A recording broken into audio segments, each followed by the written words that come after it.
Hola, bienvenidos. Vamos a dar inicio a la clase de infección del tracto urinario. Mi nombre es Claudia Botana, soy médica pediatra del Hospital Garrahan y pertenezco al área de atención ambulatoria. Los objetivos que vamos a tratar de alcanzar al finalizar esta charla son: primero, reconocer los signos y síntomas de la infección urinaria en pediatría.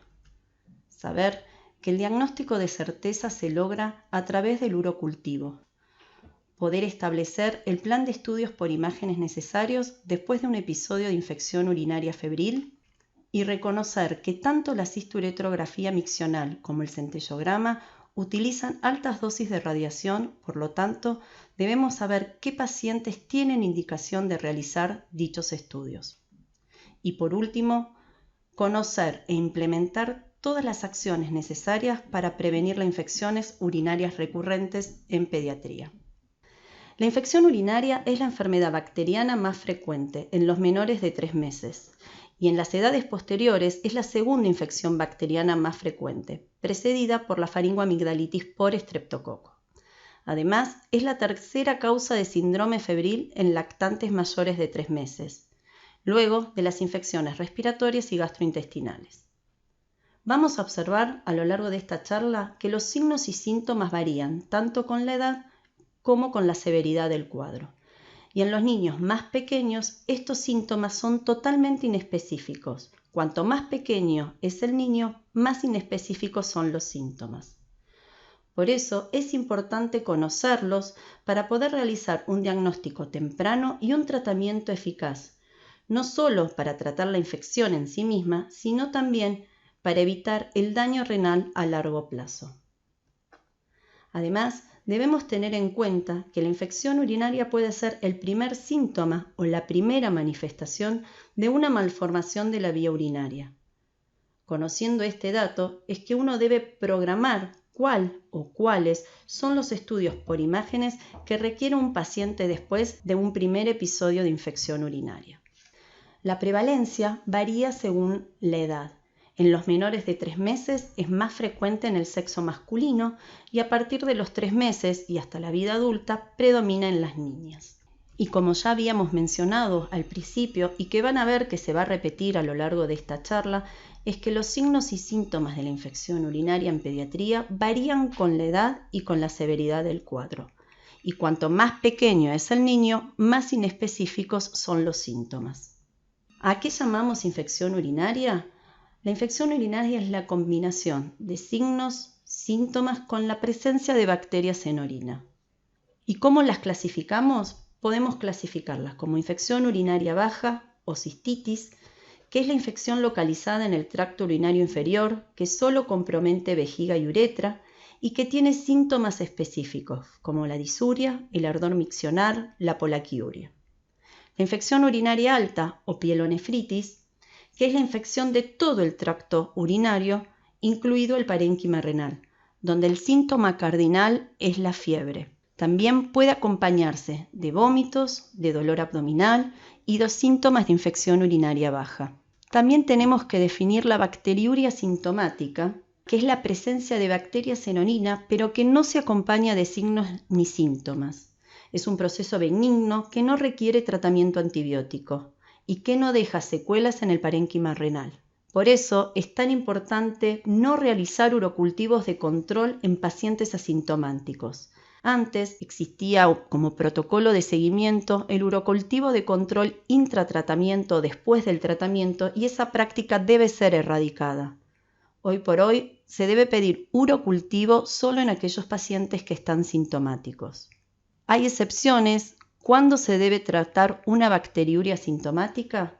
En aquellos pacientes que uno instrumenta la vía urinaria, ya sea para realizar una cisturetrografía miccional, se necesita tener un urocultivo negativo, o para intervenciones quirúrgicas, ya sea procedimientos urológicos o trasplante renal. Y después hay 2 clasificaciones que se usan en pediatría, que son la ITU atípica y la ITU recurrente, y que esto nos ayuda a nosotros a poder clasificar 2 tipos de infecciones para después poder definir o decidir qué pacientes requieren más estudios por imágenes. Definimos como ictus recurrente a la presencia de 2 o más episodios en 6 meses o 4 en un año. Y llamamos a ictus atípica aquella infección urinaria que se produce por un germen diferente a la Escherichia coli, a la que se presenta como masa abdominal o vesical, a la que se presenta con alteración de la función renal o creatinina aumentada, a la sepsis, y la que no tiene respuesta al tratamiento antibiótico adecuado después de 48 horas de iniciado. Entonces, a modo de resumen, podemos definir que la infección urinaria necesitamos 3 datos. Primero la clínica, que son los signos y síntomas. Después la reacción inflamatoria, que es la orina completa patológica. Y por último, lo que nos da diagnóstico de certeza de infección urinaria es el urocultivo. ¿Cuáles son los signos y síntomas?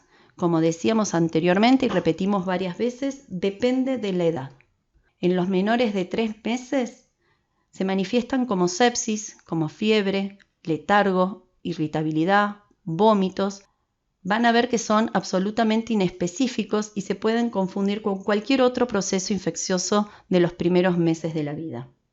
Luego tenemos los mayores de 3 meses y acá vamos a hacer una división que son en aquellos pacientes que son verbales o preverbales, que es lo mismo que decir continentes o no continentes.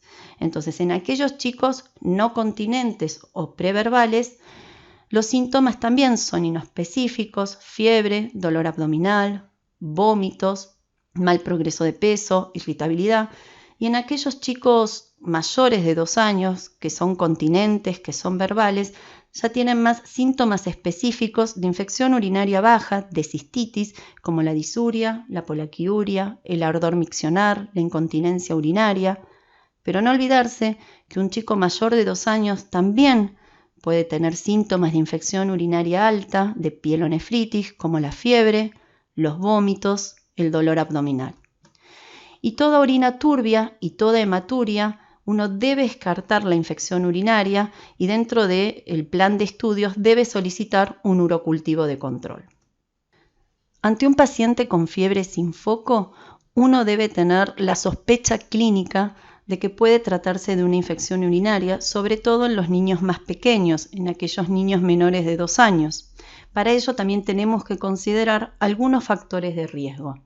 El antecedente de haber tenido una infección urinaria previa, hay un 30% de recurrencia dentro de las infecciones urinarias. La historia de fiebre sin foco es la tercera causa de fiebre sin foco en pediatría. Un diagnóstico prenatal de anomalía de la vía urinaria. En la Argentina es obligatorio tener durante los controles de embarazo 3 ecografías. Actualmente son de muy buena calidad y ya podemos tener diagnóstico prenatal de malformaciones renales. El antecedente familiar de reflujo vesicureteral o de enfermedad renal crónica. La constipación.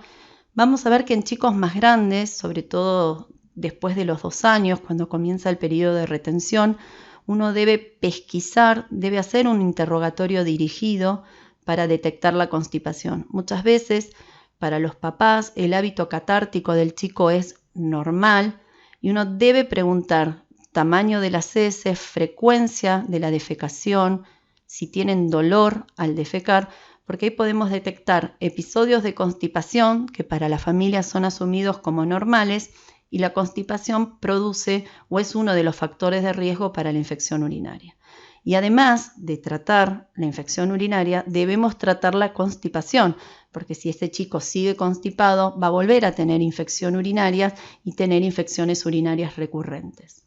La disfunción miccional, que es una situación frecuente en niñas, también en la primera infancia, y siempre debe interrogarse sobre la incontinencia urinaria, si la bombacha aparece mojada, la urgencia miccional, si los chicos usan posturas retentivas. A veces es muy útil pedirle a los papás que realicen una cartilla miccional para ver el volumen, la cantidad de veces que van al baño.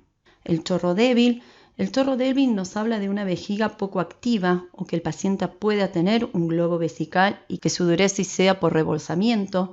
Entonces, son 2 manifestaciones de una vejiga neurogénica y que uno debe tener en cuenta. El globo vesical, la masa abdominal, también nos está hablando de posibilidades de una vejiga neurogénica no detectada y que uno debe pesquisar. Debemos revisar a los chicos desnudos, debemos mirarle la piel, debemos mirarle la columna, el pliegue interglúteo, para detectar si hay alguna lesión dermatológica que nos oriente a pensar que ese chico pueda tener alguna malformación de su columna, una espina bífida, y que esto secundariamente nos lleve a pensar que este paciente tiene una vejiga neurogénica. Entonces, a modo de repaso y son viñetas para poder aclarar y ejemplificar lo que vinimos hablando hasta ahora, la enfermedad bacteriémica grave por infección urinaria es infrecuente en los chicos grandes y la mayoría de las veces se presenta en los menores de 3 meses en forma de sepsis. Los signos y síntomas de la infección urinaria varían de acuerdo con la edad. A cuanto más pequeño el niño, síntomas más inespecíficos. Y a medida que el paciente va creciendo, los síntomas urinarios bajos van apareciendo, pero importante, que haya síntomas de infección urinaria baja no descarta la presencia de una pielonefritis. Y recordar que el signo cardinal de la pielonefritis es la fiebre. Para nosotros y en la práctica diaria, toda infección urinaria febril en el menor de 2 años se considera pielonefritis. Y como decíamos recién, en los niños mayores el síntoma cardinal es la fiebre. En el neonato, la forma de presentación suele ser como sepsis. Entonces, ya vimos los signos y síntomas para sospechar una infección urinaria. Ahora vamos a complementar nuestra sospecha clínica con datos del laboratorio, que es el examen de orina. En el examen de orina lo que nosotros necesitamos son 4 determinaciones a las que le damos como mayor trascendencia, que son los leucocitos, la leucocituria, que tiene que ser mayor a 5 por campo, la bacteriuria, la esterasa leucocitaria, es la degradación de los leucocitos por las bacterias, y los nitritos, que es la conversión de los nitratos de los alimentos por las bacterias en nitritos. Con estas 4 determinaciones nosotros tenemos casi un 100% de un valor predictivo negativo. Es decir, si son las 4 negativos, es muy poco probable que este paciente tenga una infección urinaria. Y tiene una sensibilidad cerca del 90%. Y también, en forma de resumen, podemos decir, la ausencia de leucocituria en pacientes con verdadera ITU es rara. Pero que el chico o el paciente tenga leucocituria positiva no confirma que sea una infección urinaria. El dato solo de los leucocitos no nos sirve. Acuérdense que habíamos dicho que utilizábamos 4 determinaciones para mejorar o aumentar la sensibilidad. Hay muchas enfermedades febriles en pediatría que pueden tener leucocituria, como el Kawasaki, la enfermedad por estreptococo, la apendicitis, y estos no son infecciones urinarias. Y para poder confirmar el diagnóstico de infección urinaria, ya tuvimos la sospecha clínica, la sospecha del laboratorio, necesitamos la confirmación, que eso lo hacemos a través del urocultivo, que es el gold estándar de infección urinaria, que tiene que ser a un germen único y se utiliza el recuento de colonias. El recuento de colonias, para que sea positivo, va a depender de cómo fue tomada la muestra. Si la muestra fue tomada como micción espontánea o chorro medio, hablamos de un recuento mayor a 100.000 unidades formadoras de colonia o 10 a la 5. Si la muestra se tomó por sondaje vesical, 10 a la 4.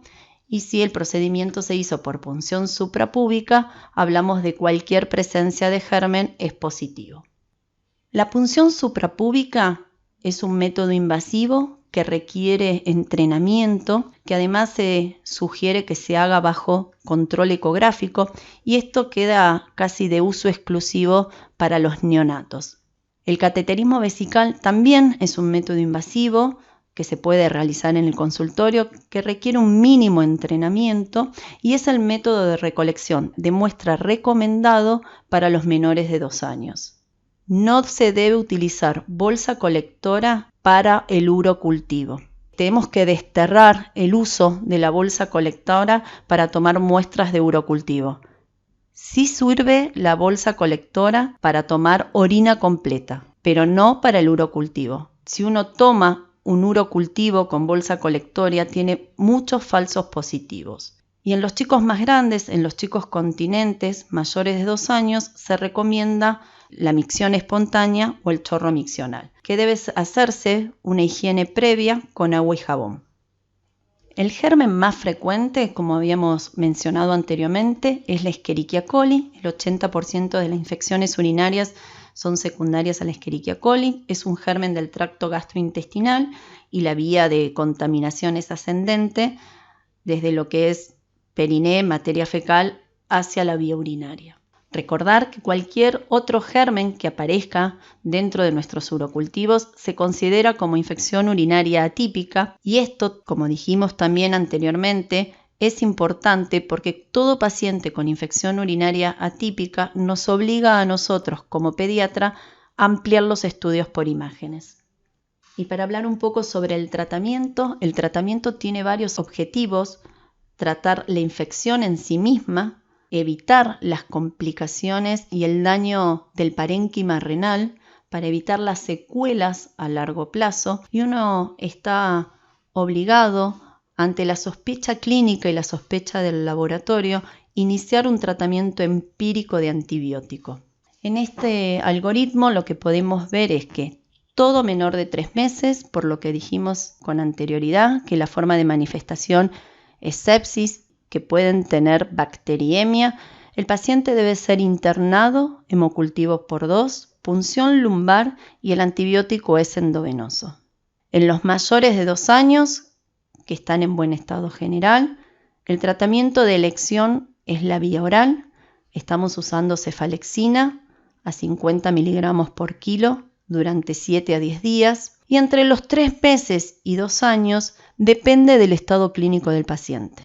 Si el paciente está deshidratado, si está con intolerancia a la vía oral, con vómitos, si está con aspecto tóxico infeccioso, uno debe internar ese paciente. Entonces, los criterios de internación son por el estado general del chico y no por la infección urinaria en sí.